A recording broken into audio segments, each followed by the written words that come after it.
You've probably seen the headlines. Jobe Bellingham wants out. The younger Bellingham brother, already making waves in Dortmund, now reportedly frustrated with his lack of minutes. And guess who's being linked again? Yep, Man United. But before we all jump on the hype train, maybe it's time to ask a proper question. Is Jobe Bellingham really what United need right now? Because while the name is massive and the talent's obvious, the fit, the timing, and the attitude is where it gets complicated.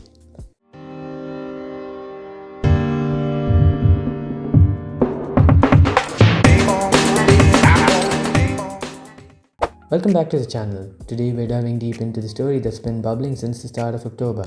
Jobe Bellingham spots a potential move to Man United. We look at what's going on at Dortmund and what his game brings to the table. How he might fit under Rúben Amorim's system and why, despite all the talent, United might be better off going for Elliot Anderson instead. So first off, let's talk about where Jobe Bellingham stands right now. After a big move from Sunderland to Borussia Dortmund, Jobe came in with all eyes on him, not just because of his surname, but because he looked the real deal in the championship. Mature on the ball, strong carrying it through the midfield and good technically, also with a natural goal threat. But fast forward to October 2025 and things haven't gone perfectly. He's been starved of minutes. Dortmund have used him sparingly, mostly off the bench, with the occasional cup start. And while his brother Jude left Dortmund as a superstar, Jobe's finding it much tougher because, well, he's not getting game time. Now, reports from Germany, particularly from Bild and Kicker, suggest that the youngster is getting restless, shown frustration in training, wants to play more and is now open to leaving the club to get regular football. And that's where Man United come in. Scouts have been following him since his Sunderland days, and of course, the romantic storyline is there. English talent, the Bellingham name, and the Dortmund link. It all feels familiar, but that's exactly the trap United have fallen into too many times, chasing the headlines and not the fit. Let's be clear, United's interest isn't new. They were linked when he was still in the championship and they've reportedly kept tabs since.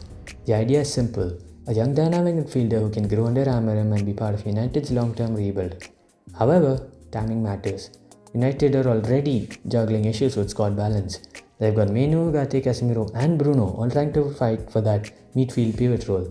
Bringing in Jobe now in January would add more noise to a system that's still trying to find its rhythm. Plus, Dortmund are very unlikely to sell him mid-season. They don't do January sales for young players, especially those they believe still have potential to develop, unless there's a major falling out. This story feels more like agent noise and media fuel than a real transfer in the making. Now let's talk about the other side, Jobe's mentality. There's a fine line between hunger and impatience.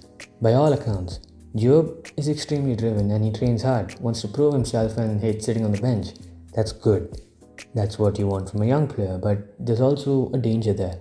If you're frustrated after a few months at Dortmund, if you're already thinking about leaving instead of fighting for your place, it might show ambition, but it also shows impatience. And right now United can't afford another player who's still figuring out his mentality. Amorim's project will rely on discipline, tactical focus, and the players who buy into the system even when they're not playing every week. United need maturity and patience, two qualities that don't usually come easy when you're 19, and hungry to prove the world wrong. From Dortmund's perspective, there's almost no incentive to sell. They bought him as a long-term project, someone who could develop over a few seasons just like his brother did. Selling him in January would not only hurt the depth but also send the wrong message about how they manage youth. They've invested time and trust in Jobe, and unless a ridiculous offer comes in, we're talking 40 to 50 million plus, there's zero chance they let him go. So even from a logistical point of view, United's pursuit would hit a wall. Now to be fair, let's talk about what Jobe does bring to the pitch.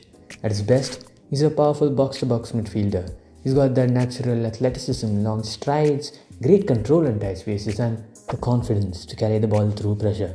He's also shown flashes of real technical quality, good composure, a calm first touch, and an eye for a goal when arriving late into the box. And to be honest, that profile could work well under Amorim's system. Amorim wants midfielders who can both press and carry, who can link transitions and not be afraid to drive the ball forward. In theory, Jobe fits parts of that mold. But here's the catch, he's not ready to do it consistently at the Premier League level. Let's break down how he'd actually fit into Amorim's setup.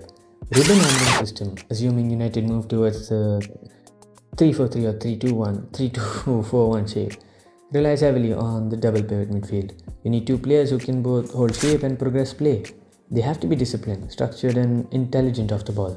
That's where players like Adam Wharton or Carlos Baleba might fit better. They're more tactically mature, better defensively, and more consistent in their positioning. Jobe, meanwhile, is still more of an advanced midfielder. He likes to drift higher, take risks, and drive forward. That's useful, but it leaves gaps behind him. And in a system that already struggles with the defensive balance, it could make things worse. In short, Amorim's system needs structure before flair, and Jobe's game right now is still chaos wrapped in talent. Let's stack him up against some of the other midfielders United have been linked with.